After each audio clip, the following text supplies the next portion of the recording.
கிறிஸ்துவுக்கு பிரியமானவர்களே, எல்லோரும் சுகமாக இருப்பீர்கள் என்று விசுவாசிக்கிறேன். தொடர்ச்சியாக ஒவ்வொரு நாளும் மாலை வேளையிலே 8 மணிக்கு மிகவும் ஆர்வமாக தேவனுடைய சத்திய வசனங்களை தெரிந்து கொள்வதற்கும், அதை அறிந்து இந்த உலகத்தின் பிரபஞ்சத்தின் அதிபதியிடத்திலிருந்து விடுதலை பெற்றுக்கொள்ளவும் நாம் பிரயாசப்படுகிற பிள்ளைகளாக இங்கே நாம் வந்திருக்கிறோம். வழக்கமாக வாசிக்கக்கூடிய ஒரு வசனத்தை வாசித்துவிட்டு நாம் இந்த நாளுக்கான செய்திக்குள் பயணிக்கலாம். வாசியுங்கள். மத்தேயு எழுதிய சுவிசேஷ புத்தகம் 5வது அதிகாரம் 37வது வசனத்தை. உள்ளதை உள்ளதென்றும் இல்லதை இல்லதென்றும் சொல்லுங்கள், இதற்கு மிஞ்சினது தீமை நாள் உண்டாயிருக்கும். ஆமேன். ஆமேன். வேதம் வசனம் நமக்கு இப்படி சொல்லிக் கொடுக்கிறது. வாசிக்கப்பட்ட பகுதி, உள்ளதை உள்ளதென்றும் இல்லதை இல்லதென்றும் சொல்லுங்கள் என்று சொல்லிக் கொடுக்கிறது. மிகவும் பிரசித்தி பெற்ற மலைப்பிரசங்கத்திலே மாம்சத்தில் வெளிப்பட்ட கர்த்தராகிய இயேசு கிறிஸ்து பேசுகிற அற்புதமான வசனங்கள். அவர் நீங்கள் கையில் வைத்திருக்கக்கூடிய புத்தகத்தில் என்ன எழுதியிருக்கிறதோ, எதை நான் சொல்லிக் கொடுத்தேனோ அதை சொல்லவும் செய்யவும் செய்யுங்கள் என்று கர்த்தர் நமக்கு சொல்லிவிட்டு சென்றிருக்கிறார். ஆக சகோதரி ஜெபித்தது போல சத்தியங்கள் வெளியிலே கிடைக்கவில்லை. சத்தியமாக யாரும் சத்தியத்தை சொல்லிக் கொடுக்கவில்லை. அலைந்து தேடிய நாட்கள் உண்டு. ஆனால் கையில் வைத்திருக்கக்கூடிய புத்தகத்தை நாம் திறந்த பொழுதுதான் நமக்கு கண்கள் திறக்கப்பட்டது. செவிவழி செய்தியாக கேட்ட அநேக வசனங்கள் எல்லாம் சத்தியம் நினைத்துக் கொண்டு சொல்லிக் கொடுப்பவர்கள் எல்லாம் சிறந்த போதகர்கள் என்றும் இயேசுவுக்கு பிரியமானவர்கள் என்றெல்லாம் நினைத்துக் கொண்டிருந்த காலம் வேறு. ஆனால் நான் வேதத்தை எடுத்து என்று வாசிக்க ஆரம்பித்தேனோ, நான் பாவத்தை விட்டுவிட்டு என்று பரிசுத்த வேதாகமத்தை கையில் எடுத்து திறக்க ஆரம்பித்தேனோ, அப்பொழுதுதான் என் கண்கள் திறக்கப்பட்டது. என் எதிரில் இருக்கக்கூடிய சகோதரனையும் சகோதரியும் நேசிக்கக்கூடிய இருதயம் எனக்கு இருந்தது. பிரியமானவர்களே, நாம் தொடர்ச்சியாக உலகத்தை விட்டு பிரிந்து வருவதை குறித்து பார்த்து வருகிறோம். அந்த வகையில் இந்த நாளிலும் கூட அதன் தொடர்ச்சியை நாம் பார்க்க இருக்கிறோம். என்ன பார்த்தோம் கடந்த நாட்களில்? பழைய ஏற்பாட்டில் புதிய ஏற்பாட்டில் தேவனை சந்திப்பதற்கு, அவருடைய வேத சத்திய வசனங்களை கை கொள்வதற்கு இந்த ஜனங்கள் எப்படியெல்லாம் தங்களை தயார்படுத்தி கொண்டார்கள், உலகத்தை விட்டு எந்த அளவிற்கு அவர்கள் வெளியே வந்தார்கள் என்றெல்லாம் பார்த்து கொண்டு இருக்கிறோம். புதிய உடன்படிக்கையில் பார்க்கும் பொழுது சீர்கட்ட இந்த உலக தலைமுறையிலிருந்து, அதாவது அப்போஸ்தலர் புத்தகம் 2ஆம் அதிகாரம் 40 பேதுரு பேசுகிறான். ஒரு பிரசித்த பெற்ற ஒரு வார்த்தையை பயன்படுத்துகிறான். அப்போஸ்தலர் 2:38 நீங்கள் வாசிப்பீர்கள். ஆனால் மனம் திரும்பி பாவ மன்னிப்பு கண்டு இயேசு கிறிஸ்துவின் நாமத்தினாலே ஞானஸ்நானத்தை பெற்றுக் கொள்ளுங்கள், அப்பொழுது பரிசுத்த ஆவி உங்களிடத்திலே வருவார் என்று சொன்ன அவன் 40வது வசனத்திலே ஒரு விஷயத்தை பதிவு செய்கிறான். அந்த வசனத்தை வாசித்து விட்டு நாம் உள்ளே போகலாம். வாசிங்கள். அப்போஸ்தலர் 2ஆம் அதிகாரம் 40வது வசனத்தை. இன்னும் அநேக வார்த்தைகளாலும் சாட்சி கூறி மாறுபாடுள்ள இந்த சந்ததியை விட்டு விலகி உங்களை ரட்சித்துக் கொள்ளுங்கள் என்றும் புத்தி சொன்னான். ஆமேன். ஆமேன். ஞானஸ்நானம் பெற்றவுடன் நீங்கள் தேவ ஆவியை பெற்றிருப்பீர்கள். ஆனால் அடுத்து அவன் பயன்படுத்துகிற ஒரு வேத சத்திய வசனம் என்ன சொல்லிக் கொடுக்கிறது? மாறுபாடுள்ள இந்த சந்ததியை விட்டு விலகி. எப்படி? ஞானஸ்நானம் பெற்றவர்கள் எல்லாம் பரலோகத்துக்கு சென்று விடலாம் என்று கனவு கண்டு இருக்க கூட்டத்தை பார்த்துதான் இங்கே பேதுரு பேசுகிறான். எப்படியாம்? மாறுபாடுள்ள இந்த சந்ததியை விட்டு விலகி உங்களை ரட்சித்துக் கொள்ளுங்கள். ஐயா, நீங்கள் விடுதலை பெற்றுக் கொள்ள வேண்டும். ஏனென்றால் நீங்கள் இருப்பது இந்த மாறுபாடுள்ள இந்த சந்ததியின் மத்தியில் தான் வாழ்ந்து கொண்டிருக்கிறீர்கள். இங்கே இயேசு என்று பெயரை பயன்படுத்தி கொண்டு மாறுபாடுள்ள அநேக மார்க்கங்கள் தோன்றியிருக்கின்றன. அவற்றின் நடுவில் தான் நீங்கள் பரிசுத்தமாய் வாழ வேண்டும்.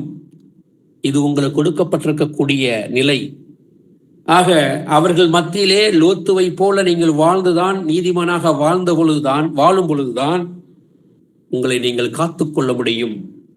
அதனால் அவன் பயன்படுத்துகிற வார்த்தை மாறுபாடுள்ள இந்த சந்ததியை விட்டு விலகி விலகி என்று அவன் வார்த்தையை பயன்படுத்துவதற்கு காரணம், இங்கே மாறுபாடு நிறைய இருக்கிறது, பாரம்பரியம் இருக்கிறது. நாங்கள் ஆவிக்குரிய சபை என்று சொல்லக்கூடிய அநேகர்கள் இருக்கிறார்கள். இயேசுவை சகோதரன் என்று சொல்லிக் கொண்டு திரிகிற கூட்டம் இருக்கிறது. யோசித்து பாருங்கள். இது போன்ற இந்த மாறுபாடுள்ள இந்த கூட்டத்தின் மத்தியில் தான் நாம் வாழ்ந்து கொண்டிருக்கிறோம், சத்தியத்தை விதைத்துக் கொண்டிருக்கிறோம், தினந்தோறும் அதில் பயணப்பட்டுக் கொண்டிருக்கிறோம். ஆக இப்படி இருக்கும் பட்சத்தில் என் கர்த்தரை நான் எந்த அளவிற்கு கிட்டி சேர வேண்டும் என்றால் இன்னும் விட வேண்டியது அநேகம் இருக்கிறது. நாம் பார்த்தோம், இந்த சீர்கட்ட உலக தலைமுறையிலிருந்து நான் வெளியே வர வேண்டும், பரிசுத்தம் இல்லாமல் நான் எப்படி தேவனிடத்திலே வர முடியும்? ஆக அந்த பரிசுத்தம் இல்லாத காரியத்தில் நான் எப்படி ஒத்து போவது? நான் மனம் திரும்பி விட்டேன், சபை கூடுகைக்கு வந்து கொண்டிருக்கிறேன் என்று சொல்லி இருக்கக்கூடிய நபர்களிடத்தில் இருக்கக்கூடிய பாவம், மனம் திரும்பாத சீசனத்திலிருந்து எப்படி வெளியே வருவது, எல்லாவற்றிற்கும் முத்தாய்ப்பாக தவறாக போதிக்கக்கூடிய நபர்களிடத்திலிருந்து எப்படி வெளியே வருவது என்பதெல்லாம் குறித்து கடந்த நாட்களிலே பார்த்தோம். சரி, இன்று பிரிந்து போவதின் நம்முடைய மனநிலை எப்படியாக இருக்க வேண்டும்? இன்று சில வசனங்களை அதை குறித்து பார்க்கலாம், வாசிக்கலாம். ரோமருக்கு எழுதின கடிதம் 12வது அதிகாரம் 9வது வசனத்தை வாசிக்கலாம். உங்கள் அன்பு மாயமற்றதாக இருப்பதாக, தீமையை வெறுத்து நன்மையை பற்றி கொண்டிருங்கள். ஆமென். என்ன எழுதியிருக்கிறது? உங்கள் அன்பு மாயமற்றதாக இருப்பதாக. பிரியமானவர்களே, வார்த்தைக்கு வார்த்தை உங்களுக்கு சொல்லிக் கொடுக்கிறோம், கவனிங்கள். வேதாகமம் எதையெல்லாம் அடிக்கோடிட்டு திரும்ப திரும்ப சொல்லிக் கொடுக்கிறதோ அதை கவனமாக நீங்கள் பின்பற்ற வேண்டும் உங்களுடைய வாழ்க்கையில. மற்றவர்கள் பார்வையை குறித்து நீங்கள் சிந்திக்க வேண்டாம். கர்த்தர் உங்களை குறித்து என்ன சிந்திக்கிறார் என்பதை கவனியுங்கள். சாமுவேல் புத்தகத்தில் அப்படித்தான் சொல்லப்பட்டிருக்கிறது. எப்படியாம், மனிதன் முகத்தை பார்ப்பான், கர்த்தர் இருதயத்தை பார்க்கிறார் என்று சொல்லி வைத்திருக்கிறது. நாம் விஷயத்துக்கு வருவோம். உலகத்தை விட்டு பிரிந்து போவதில் என் மனநிலை எப்படி இருக்க வேண்டும்? என்ன சொல்லிக் கொடுக்கிறது ரோமர் கடிதம் 12ஆம் அதிகாரம் 9? உங்கள் அன்பு மாயமற்றதாக இருக்குமையானால், அங்கு என்ன சொல்லிக் கொடுக்கிறது? வார்த்தை கவனிங்கள். தீமையை வெறுத்து, எதை? தீமையை வெறுத்து நன்மையை பற்றி கொண்டிருங்கள் என்று வேதம் சொல்லிக் கொடுக்கிறது. ஆக எது தீமை என்று நீங்கள் கர்த்தரிடத்தில் வந்த பிறகு நீங்கள் உங்கள் அறிவுக்கு எட்டுகிறதோ, தேவன் எதை வேதாகமத்தில் எழுதி வைத்திருக்கிறாரோ தீமை என்பதையெல்லாம், அதையெல்லாம் உடனடியாக சட்டென்று அதை விடுவதுதான் சரியான முடிவாக இருக்கும். ஏனென்றால் மேல் வார்த்தை சொல்கிறது, உங்கள் அன்பு மாயமற்றதாக இருக்க வேண்டும். உங்களுக்காக ரத்தம் சிந்திய இயேசுவிடத்தில் மாயமானம் இல்லை.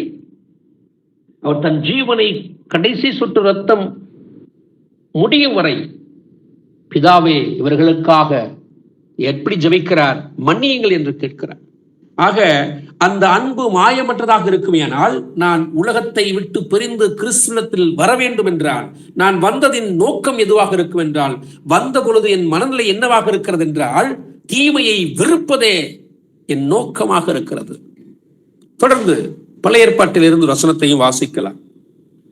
ஆமோஸ் எழுதின புத்தகம் கவனிங்கள், 5ஆம் அதிகாரம் 15ஆம் வசனத்தை வாசிக்கலாம்.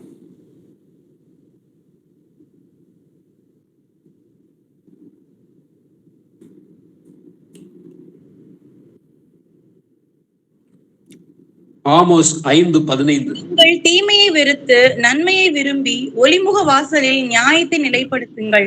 ஒருவேளை சேனைகளின் தேவனாகிய கர்த்தர் யோசேப்பிலே மீதியானவர்களுக்கு இறங்குவார். ஆமென். என்ன சொல்லிக் கொடுக்கிறது? ஆமோஸ் புத்தகம் 5ஆம் அதிகாரம் 15வது வசனத்தை நீங்கள் குறித்துக் கொள்ளுங்கள். நீங்கள் தீமையை வெறுத்து நன்மையை விரும்பி. ரோமர் புத்தகம் 12:9 சொன்னது, உங்கள் அன்பு மாயமற்றதாக இருக்க வேண்டுமேயானால்.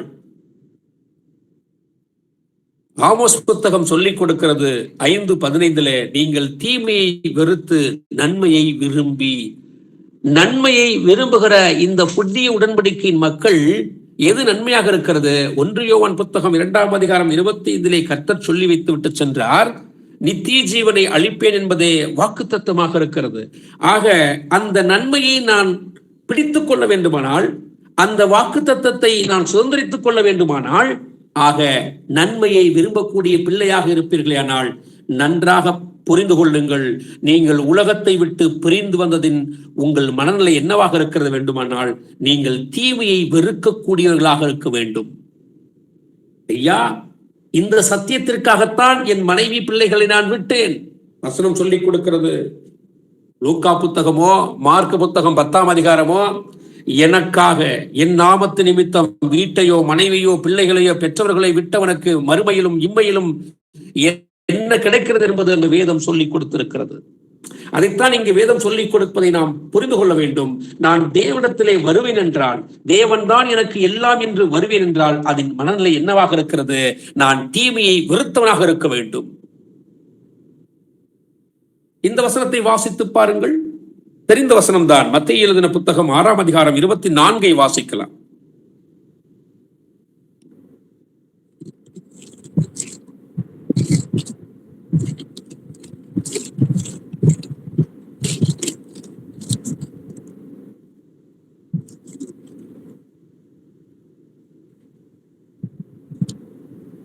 இரண்டு எஜமான்களுக்கு ஊழியம் செய்ய ஒருவனாலும் கூடாது.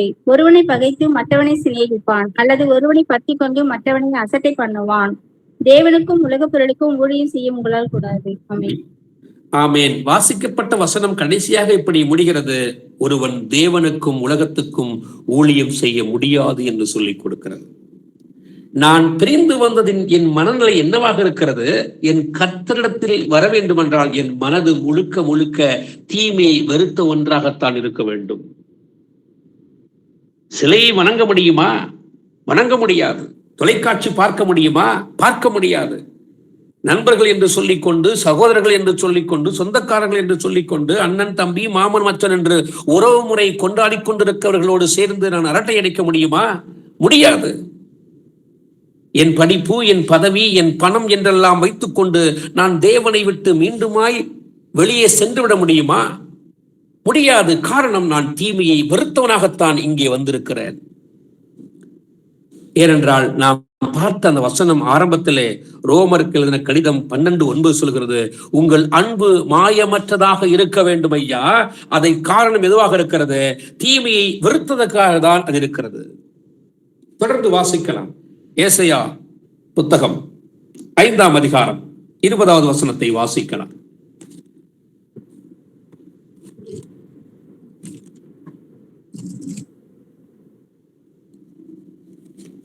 தீமையை நன்மை என்றும் நன்மையை தீமை என்றும் சொல்லி, இருளை வெளிச்சமும் வெளிச்சத்தை இருளுமாக பாவித்து, கசப்பை தித்திப்பும் தித்திப்பை கசப்பும் என்று சாதிக்கிறவர்களுக்கு ஐயோ.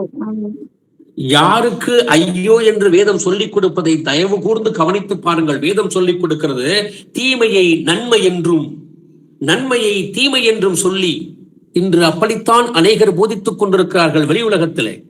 நீங்கள் உங்களுடைய கையில் இருக்கக்கூடிய தொலைபேசியை எடுத்து நீங்கள் திறப்பீர்கள் என்றால், அங்கே வாட்ஸ்அப், ஃபேஸ்புக், யூடியூப், ட்விட்டர் என்ற சமூக வலைதளங்களை பேசிக் கொண்டிருக்கிறவர்களை கவனித்து பாருங்கள்.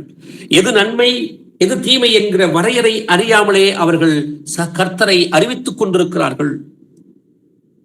தங்களுடைய சுய லாபத்துக்காக அவர்கள் அறிவித்துக் கொண்டிருக்கிறார்கள்.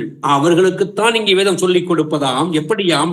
இருளை வெளிச்சமும் வெளிச்சத்தை என்னவாக வருது? இருளுமாக பாவித்து, கசப்பை தித்திப்பும் தித்திப்பை கசப்பும் என்று சாதிக்கிறவர்களுக்கு ஐயோ. எதை சாதிக்கிறார்கள்?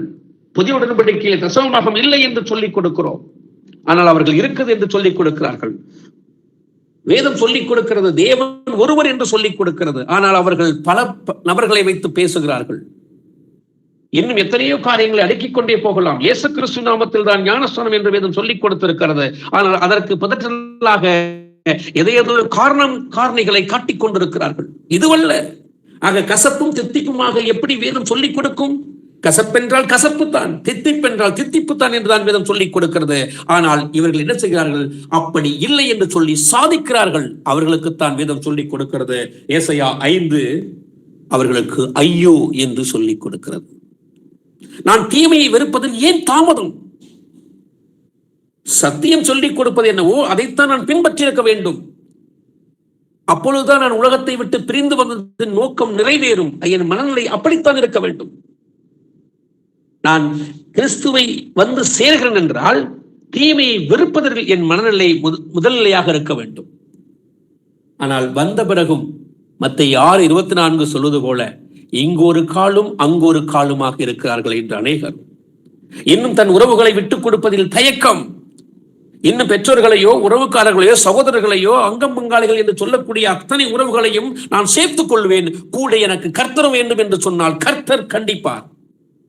காரணம், நான் தீமையை வெறுக்கவில்லை, கர்த்தரை 10-11 சேர்த்து வைத்திருக்கிறேன். இந்த வசனத்தை வாசித்து பாருங்கள் பிரியமானவர்களே. நீதிமொழிகள் புத்தகம் 16வது அதிகாரம் 17வது வசனத்தை வாசிக்கலாம். தீமையை விட்டு விலகுவதே செம்மையானவர்களுக்கு சமனான பாதை. தன் நடையை கவனித்திருக்கிறவன் தன் ஆத்துமாவை காக்கிறான். ஆமென். எதுவாம்? தீமையை விட்டு விலகுவதே செம்மையானவர்களுக்கு சமமான பாதை. எது சரியான பாதை? தீமையை விட்டு விலக வேண்டும் என்பதுதான் சரியான பாதை. இன்னும் நான் தீமையை என் மடியிலே வைத்துக் கொள்ள முடியுமா? யோசித்து பாருங்கள்.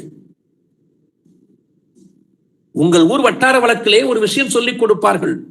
மடியிலே கனம் இருந்தால் வழியிலே பயம் இருக்கும் என்று சொல்லிக் கொடுப்பார்கள். ஆக நான் தீமையை வைத்துக் கொண்டு நன்மை நன்மை என்று எதிர்பார்ப்பதிலே என்ன லாபம் இருக்கிறது? நன்மையானது எதுவாம்? தீமையை விட்டு விலகுவதே நன்மை என்று வேதம் சொல்லிக் கொடுக்கிறது. அதே அதிகாரம் 6ஆம் வசனத்தை வாசியுங்கள். 16:6. கிருபையினாலும் சத்தியத்தினாலும் பாவம் நிவர்த்தியாகும். கர்த்தருக்கு பயப்படுகிறதினால் மனுஷர் தீமையை விட்டு விலகுவார்கள். ஆமென். பயம் இல்லையே. வசனம் என்ன சொல்லிக் கொடுக்கிறது? கர்த்தருக்கு பயப்படுகிறதினால் மனுஷர் தீமையை விட்டு விலகுவார்கள். நான் கர்த்தருக்கு பயப்படுகிறேனா என்று யோசித்து பாருங்கள். என் பேச்சிலே, என் கிரியையிலே, என்னுடைய ஒவ்வொரு விஷயத்திலும் நான் கர்த்தருக்கு பயந்த பிள்ளையாக இருக்கிறேனா? பிரியமானவர்களே, பயபக்தியில் இருக்கிறீர்களா? தேவபக்தியில் இருக்கிறீர்களா? தேவபக்திக்கும் பயபக்திக்கும் வித்தியாசம் இருக்கிறது. நீங்கள் கவனித்து பார்க்க வேண்டும். ஆக நான் கர்த்தருக்கு பயப்படுகிறதினால், எப்படியாம்? கர்த்தருக்கு பயப்படுகிறதினால் மனுஷர் தீமையை விட்டு விலகுவார்கள். என் கர்த்தரை குறித்து எனக்கு பயமே இல்லை என்றால் நான் எப்படி தீமையை வெறுப்பது? வசனம் சொல்லிக் கொடுக்கிறது. யாத்திராகம புத்தகம் 20ஆம் அதிகாரத்திலே 10 கட்டளை இருக்கிறது. சிலையை உருவாக்கவோ, அதை வணங்கவோ, அதை வழிபடவோ வேண்டாம் என்று 3 விஷயத்தை சொல்லிக் கொடுக்கிறார். நான் முதலில் உருவாக்குவது எப்படி? வானத்திலும் பூமியிலும் பூமிக்கு தண்ணீரிலும் என்று அவர் வகையிருக்கிறார். அதை உருவாக்காதே, அதை வணங்காதே. பிறகு அதற்கு பணிவிடை புரியவும் வேண்டாம் என்று சொல்லிக் கொடுக்கிறார். அப்படி செய்வீர்களானால் என்னை வெறுக்கிற மூதாதையரின் பாவங்களை கவனித்துக் கொள்ளுங்கள், 3-4 தலைமுறைகளுக்கு தண்டிப்பேன் என்று சொல்லிக் கொடுக்கிறார். ஆக தீமையை விட்டு விலகு என்று சொல்லிக் கொடுத்த பிறகு நான் இன்னும் சிலைக்கு முன்னதாக நிற்கிறேன். இல்லை, அதை ஓரங்கட்டி விட்டு சிலைக்கு அருகில் ஒரு போதகனை முன்னிறுத்தி இருக்கிறேன் என்றால் அதுவும் விக்கிரக வழிபாடுதானே. நீங்கள் உங்களிடத்திலே பேசுகிற எந்த காரியத்திற்கும் உங்கள் நாவிலிருந்து வரக்கூடிய வார்த்தை சத்திய வேதாகமத்தில் இருந்தால் வர வேண்டுமே தவிர உலகத்தில் இருந்து எந்த ஒரு காரணமும் வரக்கூடாது. நன்றாக புரிந்து கொள்ள வேண்டும். எப்படி அந்த வசனம் சொல்லிக் கொடுக்கிறது? நீதிமொழிகள் 16:6 கிருபையினாலும் சத்தியத்தினாலும் பாவம் நிவர்த்தியாகும். எங்கு படுத்திருப்பீர்கள்? நீங்கள் யோவான் புத்தகம் 1 அதிகாரத்தை வாசித்திருப்பீர்களானால் இதே சத்தியம், இதே வார்த்தைகள் அங்கு வெளிப்படும். ஆக கிருபையாய் அந்த சத்தியத்தினால் இருக்கக்கூடிய அந்த தேவனால் தான் உங்களுடைய பாவம் நிவர்த்தியாகும். ஆக அந்த தேவனுக்கு நீங்க பயப்படும் பொழுதுதான் தீமையை விட்டு நீங்கள் விலக முடியும். தேவனை குறித்து பயமே இல்லை என்றால் நான் இன்னும் தொலைக்காட்சி சீரியல் பார்த்துக் கொண்டுதான் இருப்பேன். இன்னும் வாட்ஸ்அப், பேஸ்புக், யூடியூப், ட்விட்டரில் நேரத்தை செலவிட்டுக் கொண்டுதான் இருப்பேன். இல்லை, கர்த்தரை சொல்லவே இல்லை. ஆமாம். இப்பொழுது தொடர்ந்து அதே நீதிமொழிகள் புத்தகம் 8ஆம் அதிகாரம் 13 வாசியும். தீமையை வெறுப்பதே கர்த்தருக்கு பயப்படுகிற பயம். பெருமையையும் அகந்தையையும் தீய வழியையும் புரட்டு வாயையும் நன்றிருக்கிறேன். ஆமென். கர்த்தர் எதை வெறுக்கிறாராம்? யோசித்து பாருங்கள். தீமையை வெறுப்பதே கர்த்தருக்கு பயப்படும் பயம் என்று வேதம் சொல்லிக் கொடுக்கிறது. ஏற்கனவே பார்த்தோம் நீதிமொழிகள் 16ஆம் அதிகாரத்தில். இங்கு மீண்டுமாக அவன் எழுதி வைத்திருக்கிறான். சாலமோன் எப்படி? தீமையை வெறுப்பதே கர்த்தருக்கு பயப்படும் பயம். அவரை குறித்த பயம் இருக்கிறதா? காரணம், நான் உலகத்தை விட்டு பிரிந்து வந்து விட்டேன். ஏதோ அந்த நபர்கள் சொன்னார் என்பதற்காக, அந்த சகோதரனோ சகோதரியோ எனக்கு சத்தியம் சொன்னார்கள் என்பதற்காக, இந்த வீட்டு சபையிலே தசமபாகம் இல்லை, காணிக்கை இல்லை, இங்கே சடங்காச்சாரங்கள் இல்லை என்று நீங்கள் எல்லோரும் வருவதற்கு தயக்கம் இல்லை, சாதாரணமாக வந்துவிட்டு போகலாம், இது ஒரு பெரிய விஷயமே இல்லை என்று எண்ணிக்கொண்டு வந்தீர்களா? இல்லை, கர்த்தருக்கு பயந்து இதுதான் சத்தியம் என்ற மனநிலையோடு வந்தீர்களா? காரணம் ஏன் இவ்வளவு ஆதங்கம்? கர்த்தருடைய வருகை சமீபம். இன்னும் கர்த்தருக்கு பயப்படாமல் உலகத்தை இன்னும் தனக்குள் வைத்துக் கொண்டிருப்போமானால், நான் உலகத்தை விட்டு பிரிந்து விட்டேன் என்று வார்த்தையில் சொல்கிறேனா, இல்லை கிரியையில் காண்பிக்கிறேனா? கர்த்தரிடத்திலே வரும்பொழுது என் மனதில் என்னவாக இருக்கிறது? தீமையை வெறுப்பதாக இருக்கிறது. ஆக தீமையை வெறுக்கிறேன் என்றால் நான் அதை கிரியையில் காட்ட வேண்டும். என் உறவுகளிடத்தில் எப்படி நடந்து கொள்ளுகிறேன்? இல்லை, அவர்கள் எந்த நிகழ்வுக்கு பத்திரிகை வைத்தாலும் நான் சென்று அதில் கலந்து கொண்டு வருவேனா? எங்கள் ஊர் திருவிழாக்களிலே, கல்யாண காட்சிகளிலே எல்லாவற்றிலும் நான் பங்கெடுக்கிறேன் என்றால் நீங்கள் எப்பொழுது தீமையை வெறுத்தீர்கள்? எப்பொழுது கடவுளுக்கு கர்த்தருக்கு பயந்தீர்கள்? இங்கே அதைத்தான் வேதம் சொல்லிக் கொடுக்கிறது. ஏனென்றால் எழுதினவன் எல்லாவற்றையும் அறிந்த ஒரு மனிதன், ஞானவான். தீமையை வெறுப்பதே கர்த்தருக்கு பயப்படும் பயம். பெருமையும், அடுத்தடுத்த வார்த்தைகளை கவனிங்கள், பெருமையும் அகந்தையும் தீய வழியும், எதுவாம் தீய வழியும் புரட்டுவாயும் நான் வெறுக்கிறேன் என்று வேதம் சொல்லிக் கொடுக்கிறது. பிரியமானவர்களே, கர்த்தர் நம்மிடத்தில் எதிர்பார்க்கிற காரியம் இதுதான். நான் தீமையை வெறுக்க வேண்டும். காரணம், நான் உலகத்தை விட்டு தேவனிடத்திலே, கிறிஸ்துவிடத்திலே பிரிந்து வந்திருக்கிறேன் என்றால் என் மனநிலை என்னவாக இருக்க வேண்டும்? தீமையை வெறுப்பதாகத்தான் இருக்க வேண்டும். வாசிக்கலாம். சங்கீத புத்தகத்தை திருப்பிக் கொள்ளுங்கள். 97வது சங்கீதம் 10வது வசனத்தை வாசிக்கலாம். கர்த்தரில் அன்பு கூறுகிறவர்களே, தீமையை வெறுத்து விடுங்கள். அவர் தம்முடைய பரிசுத்தவான்களின் ஆத்துமாக்களை காப்பாற்றி துன்மார்க்கரின் கைக்கு அவர்களை தப்புவிக்கிறார். ஆமென். ஆமென். என்ன அழகான வசனம் இது! என்ன சொல்லியிருக்கிறது கவனியுங்கள். கர்த்தரில் அன்பு கூறுகிறவர்களே. நீங்கள் யாரில் அன்பு கூறுகிறவர்கள்? அன்பு என்றால் என்ன? 1 யோவான் புத்தகம் 5ஆம் அதிகாரம் 3 சொல்லிக் கொடுக்கிறது. இல்லை, 1 யோவான் புத்தகம் முழுக்க நீங்கள் வாசிப்பீர்கள் ஆனால் அன்பு என்னவென்று சொல்லிக் கொடுக்கிறது? அவருடைய கட்டளைகளை பின்பற்றுவது என்றுதான் சொல்லிக் கொடுக்கிறது. ஆக கிறிஸ்துவிடத்தில் நீங்கள் அன்பு கூறுவீர்கள் என்றால், இயேசுவை நீங்கள் முழு மனதார நேசிப்பீர்கள் என்றால், அவருடைய கட்டளையை கடைபிடிக்கிறீர்கள் என்றுதான் அர்த்தம். இல்லை என்றால் நீங்கள் அவர் மீது அன்பு வைக்க முடியாது. ஏன் இப்படி எடுத்துக் கொள்ளுங்கள், உங்களுக்கு யாரை நன்றாக பிடிக்குமோ அவர்கள் சொல்வதை அத்தனையும் நீங்கள் கேட்பீர்கள், அவர்கள் சொல்வது போல் நடந்து காட்டுவீர்கள்.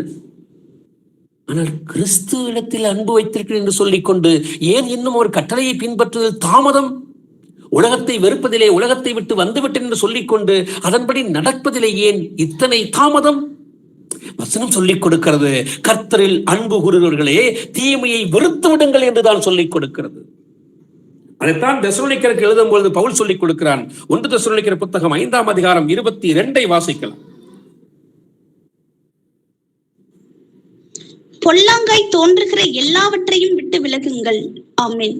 எதுவாம் பொல்லாங்காய் தோன்றுகிற எல்லாவற்றை விட்டு விலகுங்கள். சத்தியத்தை எவன் புரட்டுகிறானோ அது பொல்லாங்கை கொண்டு வருகிறது, அது பொல்லாப்பை கொண்டு வருகிறது. நீங்கள் ஒருவரில் ஒருவர் அன்புள்ளவராக இருங்கள் என்று வேதம் சொல்லிக் கொடுக்கிறதே. யோவான் புத்தகம் 13ஆம் அதிகாரம் 34-35 வாசிப்பீர்களானால் பிரியமானவர்களை என்று சொல்லி கர்த்தர் சொல்லுகிறார். எப்படி? நான் உங்களில் அன்பாக இருந்தது போல நீங்களும் ஒருவரில் ஒருவர் அன்பாக இருங்கள் என்று கர்த்தர் சொல்லிக் கொடுத்தார். அதனால் இந்த உலகம் என்னுடைய சீஷர்கள் என்று அறிந்து கொள்ளும் என்று அவர் சொல்லிக் கொடுத்தார். அதை புரட்டுகிறார்களே. ஒரு சபைக்கும் இன்னொரு சபைக்கும், எப்படி ஆவிக்குரிய சபை என்று சொல்லிக் கொண்டிருக்கிறவர்கள் ஒரு சபைக்கும் மற்றொரு சபைக்கும் தொடர்பு இல்லாமலே வாழ்ந்து கொண்டிருக்கிறார்களே. வசனம் நமக்கு சொல்லிக் கொடுக்கிறது, பிரியமானவர்களே, தீமையை வெறுத்து விடுங்கள். எப்படி? அவர் தம்முடைய பரிசுத்தவான்களின் ஆத்துமாக்களை காப்பாற்றி எப்பொழுது காப்பாற்றுவார்? நீங்கள் தீமையை வெறுக்கும் போதுதான் அவர் உங்களை காப்பாற்றுவார். அதைத்தானே வேதம் சொல்லிக் கொடுக்கிறது. இந்த வசனத்தை வாசித்து பாருங்களேன். வெளிப்படுத்தல் விசேஷம் 3ஆம் அதிகாரம் 10 என்ன சொல்லிக் கொடுக்கிறது?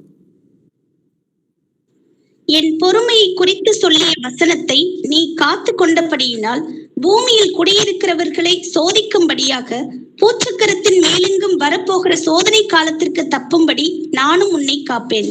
ஆமென். ஆக சோதனை வரும்பொழுது, மற்றவர்களுக்கு வரும் பொழுது நீ அங்கே இருப்பாயானால் உன்னை நான் காத்துக்கொள்ளுவேன்.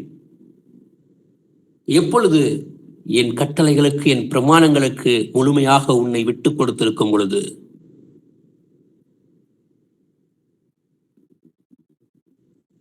துன்மார்க்கரின் கைக்கு அவர்களை தப்புவிக்கிறவராக இருக்கிறார் கர்த்தர். பிரியமானவர்களே, உலகத்தை விட்டு பிரிந்து வந்து விட்டேன், சீர்கட்ட இந்த தலைமுறை விட்டு பிரிந்து வந்து விட்டேன். ஆமாம், அவர்கள் எல்லாம் துன்மார்க்கமாக இருக்கிறார்கள், அவர்கள் எல்லாம் சினிமா பார்க்கிறார்கள், அவர்கள் எல்லாம் அரசியல் கூத்தடிக்கிறார்கள், தங்கள் சம்பாதிக்கிற பணத்தை தாங்கள் வியர்வு சிந்தி சிந்தி வாங்கி கொண்டு வருகிற அந்த சம்பாத்தியத்தை அவர்கள் தவறான வழிகளிலே பயன்படுத்துகிறார்கள். மதுபானத்திற்கும் மற்ற காரியங்களுக்கும் அவர்கள் பயன்படுத்துகிறார்கள், கேளிக்கைகளுக்கு பயன்படுத்தி கொண்டிருக்கிறார்கள். நான் அதையெல்லாம் விட்டு வந்து விட்டேன், என் தேவனை நோக்கி வந்து விட்டேன். என் தேவனை குறித்த பயம் எனக்கு இருக்கிறது, என் தேவனை குறித்த அச்சம் இருக்கிறது. காரணம், நான் தேவனோடு இடைபட வேண்டும், அவரோடு கூட மேகத்திலே எடுத்துக்கொள்ளப்பட வேண்டும், அந்த நித்திய ஜீவன் கொடுத்த அந்த வாக்குத்தத்தத்தை முழுமையாக நான் சுதந்திரித்துக் கொள்ள வேண்டும் என்கிற அந்த எண்ணம் இருக்கிறபடியால் தான் நான் தீமையை முழுமையாக வெறுத்த பிள்ளையாக இருக்கிறேன். அதைத்தான் வேதம் சொல்லிக் கொடுக்கிறது. கர்த்தரில் அன்பு கூறுகிறவர்களே, தீமையை வெறுத்து விடுங்கள், அவர் தம்முடைய பரிசுத்தவான்களின் ஆத்துமாக்களை காப்பாற்றி துன்மார்க்கரின் கைக்கு அவர்களை தப்புவிக்கிறவராக இருக்கிறார் என்று சொல்லிக் கொடுக்கிறது. ஆக தீமையை குறித்து நாம் இவ்வளவு பார்க்கிறோம். தீமையை வெறுப்பதே சந்தோஷம், தீமையை வெறுப்பதே கர்த்தருக்கு பிரியம் என்றெல்லாம் வேதம் சொல்லிக் கொடுக்கிறது. காரணம், நான் உலகத்தை விட்டு பிரிந்து வந்ததின் என் மனநிலை அப்படித்தான் இருக்க வேண்டும். தொடர்ந்து புதிய ஏற்பாட்டுக்கு வந்து விடுங்கள். இங்க பவுல் என்ன சொல்லிக் கொடுக்கிறார் என்பதை இந்த ஆகமத்தில், இந்த புத்தகத்திலிருந்து பார்க்கலாம். பிலிப்பியர் புத்தகம் 3ஆம் அதிகாரம் 7-8 வாசிக்கலாம். ஆகிலும் எனக்கு லாபமாய் இருந்தவைகள் எவைகளோ அவைகளை கிறிஸ்துவுக்காக நஷ்டமென்று எண்ணினேன். அது மாத்திரமல்ல, என் கர்த்தராகிய கிறிஸ்து இயேசுவை அறிகிற அறிவின் மேன்மைக்காக எல்லாவற்றையும் நஷ்டமென்று எண்ணிக்கொண்டிருக்கிறேன். ஆமென். ஆமென். இந்த 2 வசனத்தை தயவாய் நீங்கள் உங்கள் இருதயத்திலே பதித்துக் கொள்ளுங்கள் பிரியமானவர்களே. என்ன சொல்லுகிறது? எனக்கு லாபமாய் இருந்தவைகள் எவைகளோ அவைகளை கிறிஸ்துவுக்காக நஷ்டம் என்று முதலில் எண்ணுகிறேன். நான் உலகத்தை விட்டு பிரிந்து வருகிறேன். எப்படி? எனக்கு இது நாள் வரை சத்தியம் தெரியவில்லை, இது நாள் வரை எனக்கு உண்மை எது என்று புரியவில்லை. நானே வழியும் சத்தியமும் ஜீவனுமாக இருக்கிறேன் என்று சொன்னவர் யார் என்று இவ்வளவு நாள் அறியாமல் இருந்து விட்டேன். என் பிதாவின் நாமத்தில் வந்திருக்கிறேன் என்று சொன்னவர் யார் என்று தெரியாமல் இருந்து விட்டேன். என் தேவன் இப்பொழுது அறிந்து கொண்டேன். நீர்தான் மெய் தேவன், எனக்காக ரத்தம் சிந்தினவர், மாம்சத்தில் வெளிப்பட்ட இந்த கர்த்தர் என்பதை முழுமையாக அறிந்து கொண்ட பிறகு எனக்கு லாபமாய் இருந்தவைகள் எவைகளோ. ஏன் தேவன் சொல்லுகிறான்? பவுல் ஐயா தமஸ்கு பட்டணத்திற்கு பயணித்துக் கொண்டிருக்கும் பொழுது இடைபடுகிறார் கர்த்தர். ஆண்டவரை யார் நீர் என்று அவன் கேட்கிறான். அதற்கு கர்த்தர், நீ துன்பப்படுத்துகிற இயேசு நானே என்று சொல்லும் பொழுது அடுத்த வார்த்தை அவன் பேசுவதற்கு முன்னதாக அவன் வாயிலிருந்து பிறக்கிறது ஒரு வார்த்தை, ஆண்டவரே நான் என்ன செய்ய வேண்டும்? யோசித்து பாருங்கள். கண் தெரிந்த பிறகு நீங்கள் தேவனிடத்திலே கேட்ட கேள்வி என்ன? ஆண்டவரே இந்த சத்தியத்திற்கு நான் என்ன ஆண்டவரை செய்ய வேண்டும்? இதனால் வரை நான் செய்தது என்ன? இப்பொழுது நான் என்ன செய்ய சித்தமாக இருக்கிறீர் ஆண்டவரே? ஐயா, மற்றவர்களை பார்க்காதீர்கள் பிரியமானவர்களே, மற்றவர்களை பார்க்காதீர்கள், உங்களை பாருங்கள். உங்கள் கையில் வேதம் இருக்கிறது, கர்த்தர் உங்கள் கூடவே இருக்கிறார் என்பதை மறந்து விடாதீர்கள். நீங்கள் தினந்தோறும் வேதம் எடுத்து வாசிக்கும் பொழுது கர்த்தர் உங்களோடு இடைபடுகிறார் என்பதை மறந்துவிட வேண்டாம். அவர் உங்களுக்குள் இருக்கிறார் என்று பழைய உடன்படிக்கையை சொல்லிக் கொடுக்கிறது. கர்த்தர் எவ்வளவு நல்லர் என்பதை ருசித்து பார்க்க வேண்டும். அதைத்தான் இங்கு அவன் சொல்லிக் கொடுக்கிறான். எனக்கு லாபமாய் இருந்தவைகள் எவைகளோ அவைகளை கிறிஸ்துவுக்காக நஷ்டம் என்று விட்டேன்.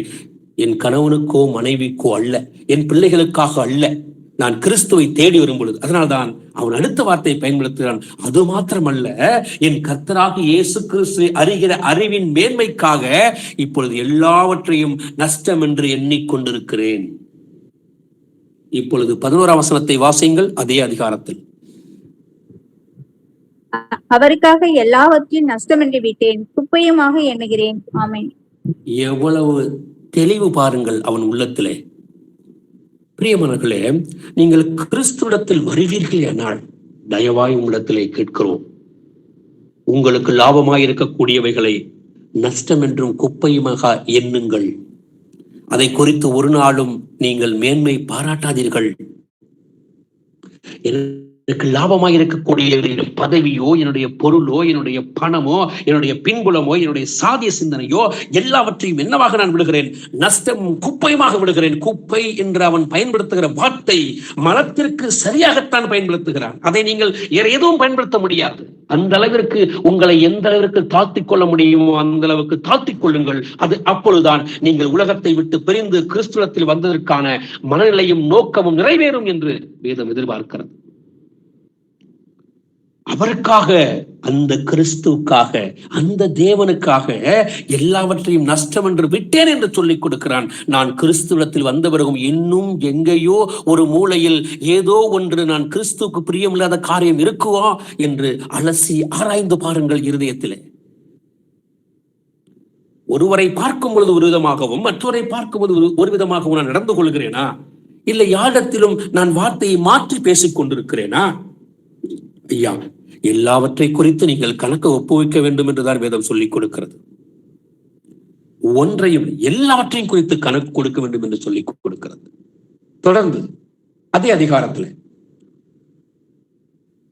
3ஆம் அதிகாரம் 2:3 வாசிங்கள். நாய்களுக்கு எச்சரிக்கையாய் இருங்கள், கொல்லாத வேலையாட்களுக்கு எச்சரிக்கையாய் இருங்கள், சுண்ணத்தக்காரருக்கு எச்சரிக்கையாய் இருங்கள். ஏனெனில் மாம்சத்தின் மேல் நம்பிக்கையாய் இராமல் ஆவியினாலே தேவனுக்கு ஆராதனை செய்து கிறிஸ்து இயேசுவுக்குள் மேன்மை பாராட்டுகிற நாமே விருத்த சேதனம் உள்ளவர்கள். ஆமென். அவன் எந்த அளவிற்கு தன்னை மாற்றிக் கொண்டிருக்கிறான் கவனிங்கள். அவன் வழியை உணருங்கள். நாய்களுக்கு எச்சரிக்கையாயிருங்கள், பொல்லாத வேலையாட்களுக்கு எச்சரிக்கையாயிருங்கள், சுண்ணத்துக்காரருக்கு எச்சரிக்கையாயிருங்கள். நியாயப்பிரமாணத்தை பின்பற்றக்கூடியவர்களுக்கு அவன் தருகிற விசேஷம். இவர்களை குறித்து, நியாயப்பிரமாண போதகராக இருக்க விரும்புகிறவர்களை குறித்து தான் இங்கே பவுல் பேசிக் கொண்டு வருகிறார். அவர்கள் மத்தியிலே உழன்று கொண்டிருக்கக்கூடிய நபர்கள். அதே போன்று இன்றும் யோசித்து பாருங்கள். தேவன் 3 பேர் என்று சொல்லிக் கொண்டு அவர்கள் விளக்கம் கொடுத்து கொண்டிருப்பார்கள். அவர்களை குறித்து மிகவும் ஜாக்கிரதையாக இருங்கள். ஏன் இயேசு என்ற பெயரை பயன்படுத்துவர்கள் கூட யெகோவா என்ற பெயரை பயன்படுத்திக் கொண்டு வருவார்கள். நீங்கள் யோசித்து பாருங்கள். பிசாசை விரட்டுவதற்கு இயேசு என்ற நாமத்தை பயன்படுத்த வேண்டும். சுகம் வேண்டுமென்றால் இயேசு நாமத்தை பயன்படுத்த வேண்டும். எனக்கு வாழ்க்கை வேண்டுமென்றால் இயேசு நாமத்தை பயன்படுத்த வேண்டும். ஆனால் ஒன்று, நான் ஞானஸ்நானம் எடுப்பதற்கு மாத்திரம் இயேசுவின் பெயரை பயன்படுத்தாமல் இருப்பேன் என்றால் இது எத்தனை எத்தனை எத்தனை யோசிக்கக்கூடிய விஷயமாக இருக்கிறது. யோசித்து பாருங்கள். அப்படிப்பட்ட நபர்கள் இன்றும் உலாவிக் கொண்டுதான் இருக்கிறார்கள். ஐயா, அவன் சொல்லுகிறான், பேதுரு அப்போஸ்தலர் புத்தகம் 4ஆம் அதிகாரம் 12 நீங்கள் வாசிப்பீர்கள் ஆனால் தெளிவாக சொல்லிக் கொடுத்திருக்கிறது வேதம். இந்த நாமமே அல்லாமல் வாசித்து பார்க்கலாம் அந்த வசனத்தையும். அப்போஸ்தலர் 4:12 அவராலே அன்றி வேறு ஒருவராலும் ரட்சிப்பு இல்லை. நாம் ரட்சிக்கப்படும்படிக்கு வானத்தின் கீழெங்கும் மனுஷர்களுக்குள்ளே அவருடைய நாமமே அல்லாமல் வேறொரு நாமம் கட்டளையிடப்படவும் இல்லை என்றான். ஆமென். இந்த நாமமே அல்லாமல் வேறு நாமம் அல்ல. நாமம் என்ற வடமொழி சொல்லிருக்கு. என்ன பெயர்? இந்த பெயர், எந்த பெயர்? அவருக்கு இயேசு என்று பெயரிடுங்கள் என்று சொன்னது வேதம். ஆக இந்த பெயரே அல்லாமல் ரட்சிப்புக்கு வேறொரு பெயர் இல்லை. அது மாத்திரமல்ல, வானத்திலும் பூமியிலும் வேறொரு பெயர் கட்டளையிடப்படவும் இல்லை. கட்டளை கொடுக்கப்பட்டது இயேசு என்ற நாமம். ஆக அந்த நாமத்தினாலே நீங்கள் ஆசீர்வாதத்தை சுதந்திரித்துக் கொள்ளக்கூடிய பிள்ளைகளாக இருக்கும் பட்சத்தில் 2 தீமோத்தேயு புத்தகம் 2ஆம் அதிகாரம் 19 வாசிக்கலாம். ஆகிலும் தேவனுடைய உறுதியான அஸ்திபாரம் நிலைத்திருக்கிறது. கர்த்தர் தம்முடையவர்களை அறிவார் என்பதும், கிறிஸ்துவின் நாமத்தை சொல்லுகிற எவனும் அநியாயத்தை விட்டு விலக கடவன் என்பதும் அதற்கு முத்திரையாய் இருக்கிறது. ஆமென். அதற்கு முத்திரையாக இருக்கிறது என்று வேதம் சொல்லி முடிக்கும் பொழுது யோசித்து பாருங்கள். தீமையை வெறுப்பதே கர்த்தருக்கு பிரியம் என்று சொல்லிக் கொடுக்கிறது. தீமையை வெறுப்பது உங்களுக்கு நன்மை என்று சொல்லிக் கொடுக்கிறது. நான் உலகத்தை விட்டு பிரிந்து வந்து விட்டேன், என் சொந்த பந்தங்களை விட்டு கிறிஸ்துவத்தில் வருகிறேன் என்றால் என் குடும்ப வாழ்க்கை கிறிஸ்துவுக்கு பிரியமானதாக இருக்க வேண்டும். நான் இயேசுவிடத்தில் வந்த பிறகும் இன்னும் கணவன் மனைவிக்குள்ளே சண்டை இருக்கிறது, ஒரு மனம் இல்லை, இன்னும் பிள்ளைகளை வளர்ப்பதிலே பிரச்சனை இருக்கிறது. அது என் தேவனுக்கு பிரியமா? நான் வேலை பார்க்கிற தளத்திலே இன்னும் கிறிஸ்து இட்டு கொடுத்து நான் வாழ்ந்து கொண்டிருக்கிறேன். இன்னும் இன்னும் என்ற அந்த ஒற்றை வார்த்தை இன்னும் பயன்படுத்திக் கொண்டே இருப்பேனால் எப்படி இது நடக்கும்?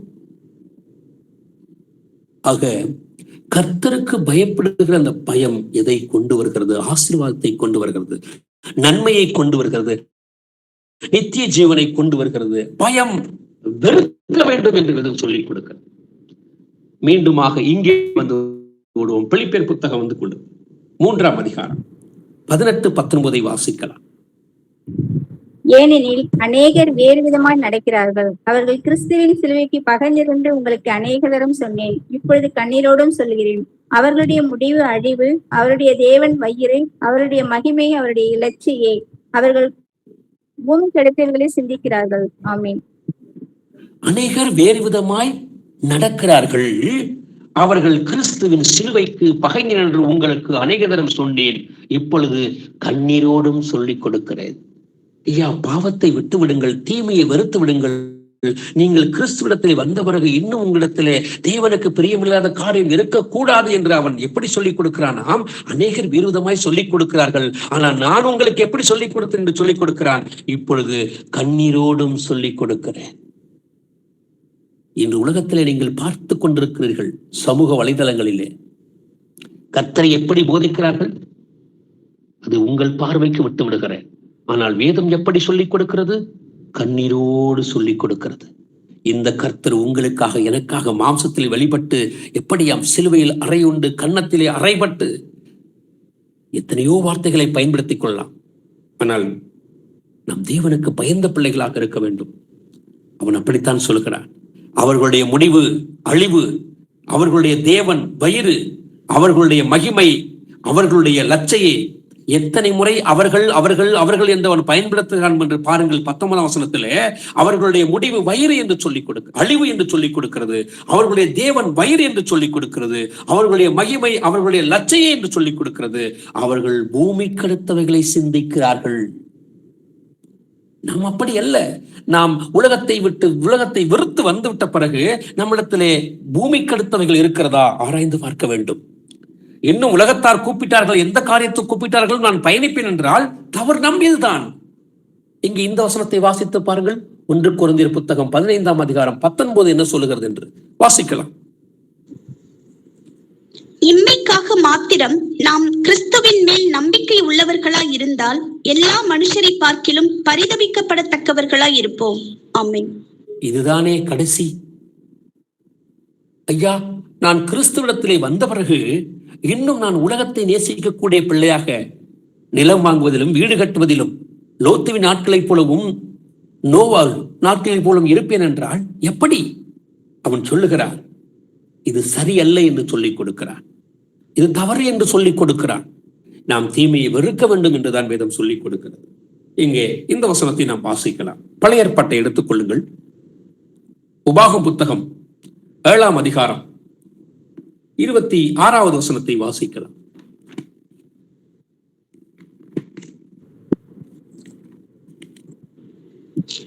அவர்களைப் போல நீ சாபத்திற்குள்ளாகாதபடிக்கு அருவருப்பானதை உன் வீட்டிலே கொண்டு போகாயாக.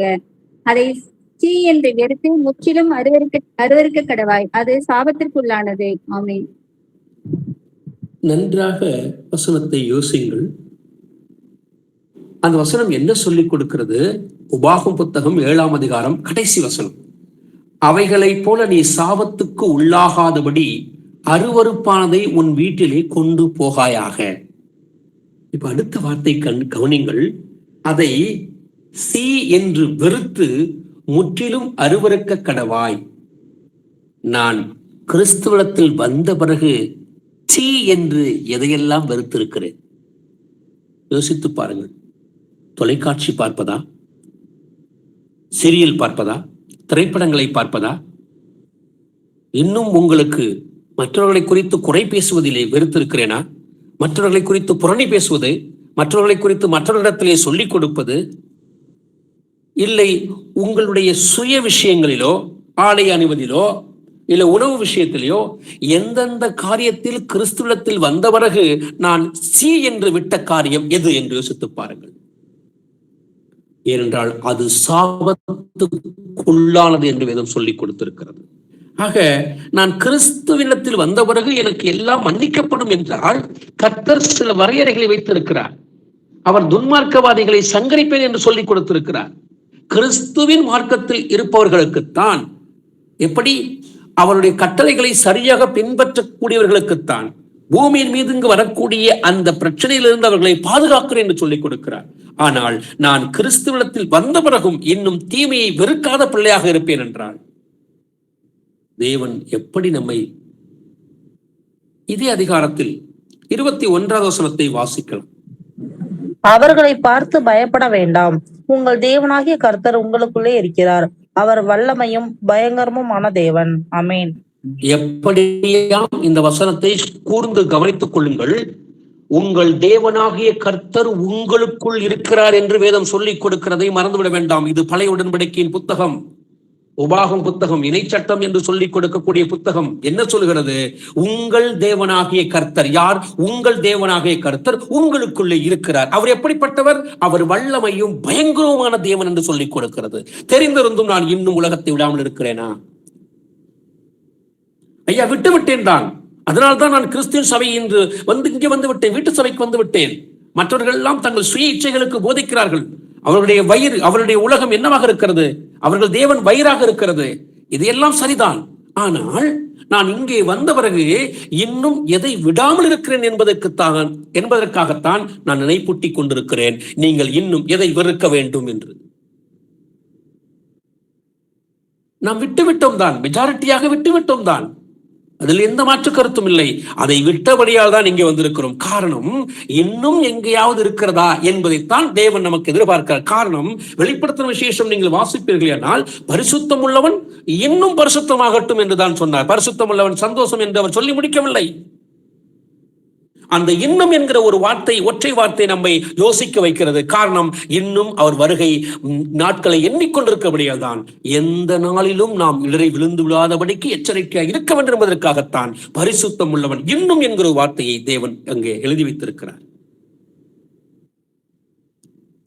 எசேக்கியேல் புத்தகம் 11ஆம் அதிகாரம் 21 வாசிக்கலாம்.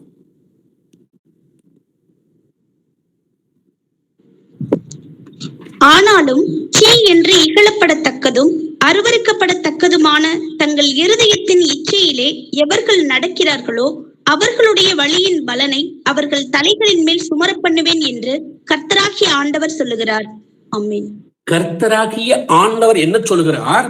சீ என்று இகழப்படத்தக்கதும் அருவருக்கப்படத்தக்கதுமான தங்கள் இருதயத்தின் இச்சை என்றுதான் வேதம் சொல்லிக் கொடுக்கிறது. பிரியமானவர்களே, இதற்காகத்தான் நான் இவ்வளவு நேரம் உங்களோடு பேசிக் கொண்டிருந்தேன். என்ன சொல்லிக் கொடுக்கிறதா? நன்றாக கவனிங்கள்.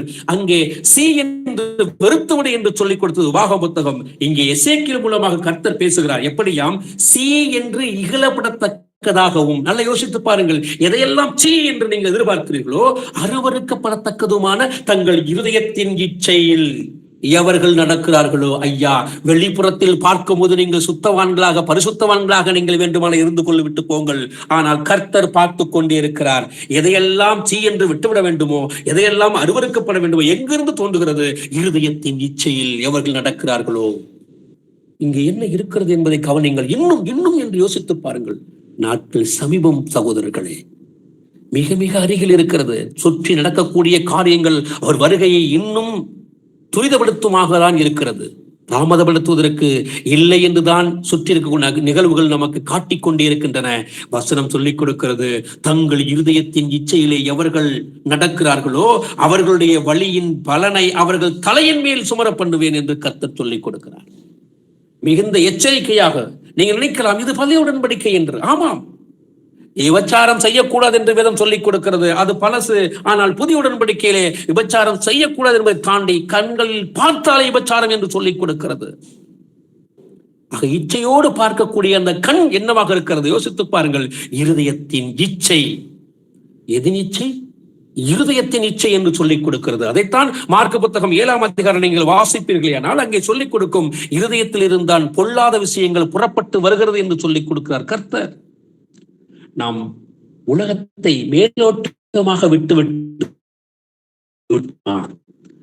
இல்லை, ஆணித்தரமாக ஆழமாக நின்று நிதானித்து கர்த்தர் எதை விரும்புகிறார், எதை வெறுக்கிறார் என்பதை அறிந்த பிள்ளைகளாய் வந்திருக்கிறோமா? அப்படி நீங்கள் வந்திருப்பீர்களே ஆனால் நீங்கள் தேவனுடைய ராஜ்யத்துக்கு தூரமானவர்கள் அல்ல. அவர்கள் யாராக இருந்தாலும் பரவாயில்லை, அண்ணன், தம்பி, மாமன், மச்சான், சொந்த பந்தம் எதுவாக இருந்தாலும் பரவாயில்லை, கர்த்தருக்கு நீங்கள் வைராக்கியம் பாராட்டக்கூடிய பிள்ளையாக இருப்பீர்கள் என்றால் நீங்கள் தேவனுடைய ராஜ்யத்துக்கு தூரமானவர்கள் அல்ல. வெறுத்து விடுங்கள் எல்லாவற்றையும் என்றுதான் கர்த்தர் சொல்லிக் கொடுக்கிறார். புதிய உடன்படிக்கை வாருங்கள். 1 யோவான் புத்தகம் 2ஆம் அதிகாரம் 15-16 வாசிக்கலாம். உலகத்திலும் உலகத்தில் உள்ளவைகளிலும் அன்பு கூறாதிருங்கள். ஒருவன் உலகத்தில் அன்பு கூர்ந்தால் அவனிடத்தில் பிதாவின் அன்பில்லை. ஏனெனில் மாம்சத்தின் இச்சையும் கண்களின் இச்சையும் ஜீவனத்தின் பெருமையுமாகிய உலகத்தில் உள்ளவைகள் எல்லாம் பிதாவினால் உண்டானவைகள் அல்ல, அவைகள் உலகத்தினால் உண்டானவைகள். ஆமென். ஆமென். இவ்வளவு நேரம் நாம் பாராட்டுவது, இவ்வளவு நேரம் நாம் பேசிக் கொண்டிருக்கிற விஷயங்கள் இங்கே வேதம் சொல்லிக் கொடுக்கிறது. உலகத்திலும் உலகத்தில் உள்ளவைகளும் அன்பு கூறாதிருங்கள். நீங்கள் மேலானவையே தேடுங்கள், அதையே நாடுங்கள் என்று வேதம் சொல்லிக் கொடுக்கிறது. ஒருவன் உலகத்தில் அன்பு கூர்ந்தால் அவனிடத்தில் பிதாவின் அன்பில்லை. ஐயா, இந்த வசனத்தை அடிக்கோடிட்டுக் கொள்ளுங்கள். நீங்கள் இந்த வசனத்தை சாதாரணமாக வாசித்து விட்டு கடந்து போயிருப்பீர்களேயானால் மீண்டுமாக உங்களுக்கு நினைவூட்டுகிறேன். பிதா ஆகிய அந்த தேவன் மாம்சத்தில் இயேசு என்ற பெயரை வெளிப்பட்டு நமக்காக ரத்தம் சிந்தின தேவன் இன்று அந்த ஆவியாக உங்களுக்குள் வாழ்ந்து கொண்டிருக்கிறார் என்றால் அங்கே பிதாவின் அன்பு வேண்டும் என்றால் ஒருவன் உலகத்தில் அன்பு கூர்ந்தாள் என்று வேதம் சொல்லிக் கொடுக்கிறது. நான் உலகத்தை நேசிப்பேன் என்றால் எப்படி பிதாவின் அன்பு அங்கே இல்லை என்றுதான் வேதம் சொல்லிக் கொடுக்கிறது. ஆக தேவனுடைய அன்பிலே, தேவனுடைய அடைக்கலத்துக்குள் நான் வந்துவிட வேண்டும் என்றால் நான் உலகத்தை விருத்த பிள்ளையாகத்தான் இருக்க வேண்டும். இல்லை, இங்கும் அங்குமாக நடக்கிறேன் என்றால் வேதம் ஏற்கனவே நம்மை பார்த்து சொல்லுகிறது. மத்தேயு 6:24 ஒரு மனிதன் 2 பேருக்கு ஊழியம் செய்ய முடியாது. சகோதரர் பாலா அவர்கள் மேற்கொள்ளை செல்லம்.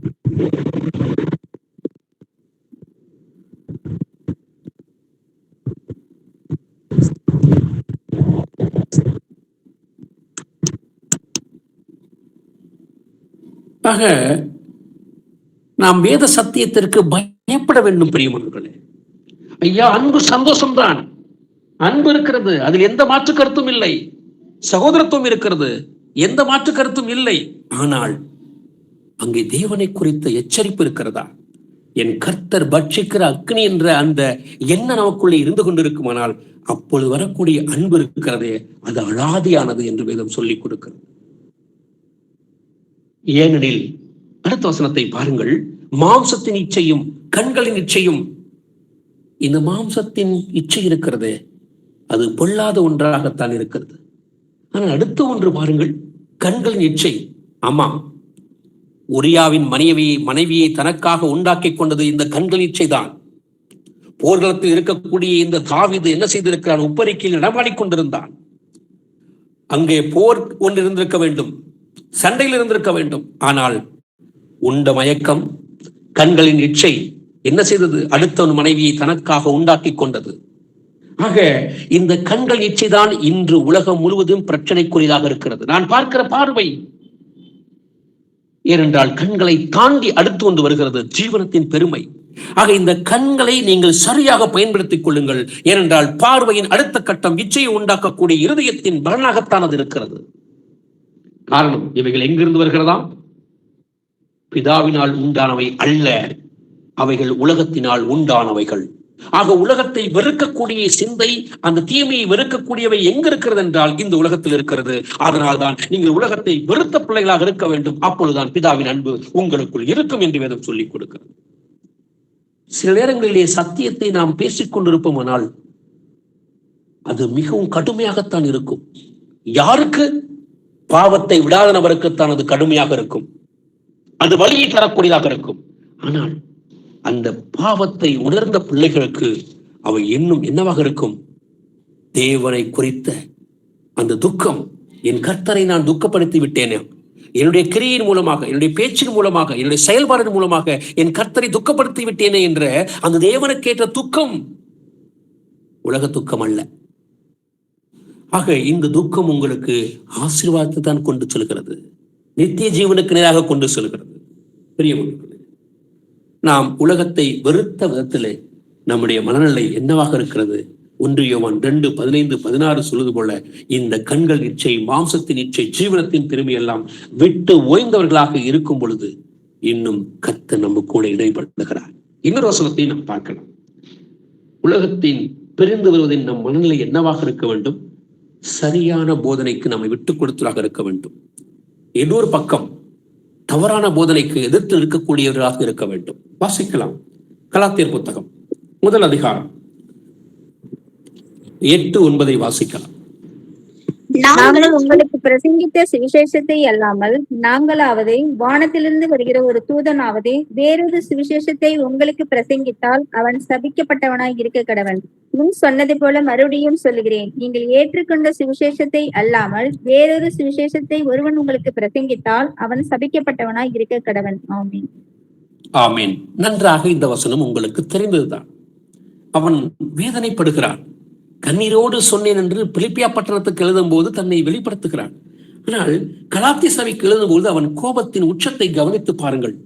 எப்படி சொல்லுகிறான்? நாங்கள் உங்களுக்கு பிரசங்கித்த நற்செய்தி அல்லாமல். எது நற்செய்தி? கிறிஸ்து என்பது நற்செய்தி.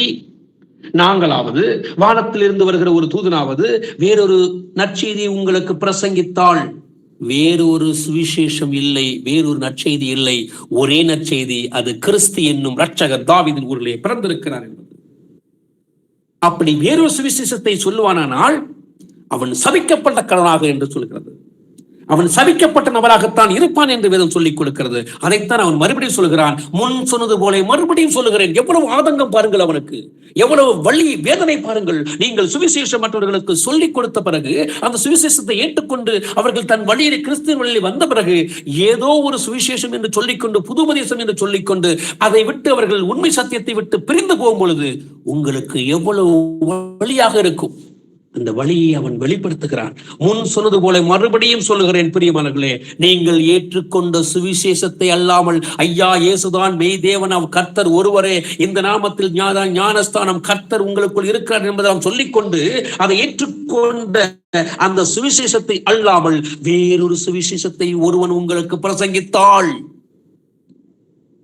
அவன் சபிக்கப்பட்டவனாக இருக்க கடவன். எப்படி? இன்று வேறொரு சுவிசேஷம் எத்தனை வழிமுறைகளில் வந்து கொண்டிருக்கிறது, கவனித்து பாருங்கள். அதற்குத்தான் ஆரம்பத்திலே சொன்னேன், அநேகர் இருந்து கொண்டிருக்கிறார்கள். சத்தியத்தை சத்தியமாய் சொல்வதற்கு இன்று ஆட்கள் இல்லை. நீங்கள் வேதம் எடுத்து வாசியுங்கள் பிரியமானவர்களே. சத்தியம் எது என்பது உங்களுக்கு வெளிப்படுத்துவார் கர்த்தர். அதை வெளிப்படுத்தி ஏற்றுக்கொண்டபடியால் தான் இங்கு வீட்டு சபையிலே இத்தனை மணிக்கு நாம் சத்தியத்தை அலசி ஆராய்ந்து கொண்டிருக்கிறோம். ஒவ்வொரு நாளும் இரவு 8 மணியிலிருந்து 9 மணி வரை ஏன் இத்தனை அங்கலாய்ப்போடு பேசிக் கொண்டிருக்கிறோம்? வழி அறியாத ஆளுகளை போன்று அநேகர் ஓடிக்கொண்டிருக்கிறார்கள். 1 கொரிந்தியர் 15:19 படி மாம்சத்துக்காகத்தான் ஓடிக்கொண்டிருக்கிறார்கள். இந்த சபைக்கு சென்றால், அந்த சபைக்கு சென்றால் என் வாழ்க்கை மாறிவிடுமா என்றெல்லாம் ஓடிக்கொண்டிருக்கிறார்கள். முடியாதவர்களால். அவர்கள் என்று வேதத்தை கையில் எடுத்து தன் பாவத்தை உணர்ந்தவர்களை வாசிக்க ஆரம்பிக்கிறார்களோ அன்று சத்தியம் அவர்களுக்கு வெளிப்படும். அதனாலதான் கர்த்தர் சொன்னார், 2 அல்லது 3 பேர் எங்கு என் நாமத்தினாலே கூடியிருக்கிறார்களோ. எப்படி? என் நாமத்தில் கூடியிருக்கிறார்களோ. ஐயா, அது ஏஜி சபை அல்ல, நன்றாக புரிந்து கொள்ளுங்கள். அது புதிய உடன்படிக்கையின் சபை என்று சொல்லிக் கொண்டவர்கள் அல்ல. நன்றாக யோசித்து பாருங்கள். எத்தனையோ பெயர்களில் இருக்கக்கூடிய சபைகள் இருக்கின்றன. அங்கு அவர் நாமம் அல்ல, உண்மை பிள்ளைகள். யோவான் 1:12 படி என் நாமத்தினாலே, நன்றாக கவனிங்கள், என்னை ஏற்றுக்கொண்டவர்கள் எத்தனை பேர்களோ அத்தனை பேருக்கும் என் பிள்ளைகளாகும்படி அதிகாரம் கொடுத்தேன் என்று சொன்னார் கர்த்தர். அவர்களுக்குத்தான் அங்கே கிருபை. தன்னுடைய கட்டளைகளை யாரெல்லாம் கீழ்ப்படிவார்களோ, அதை செய்வார்களோ, யோவான் 14 அதிகாரம் 21 சொல்லிக் கொடுக்கிறது.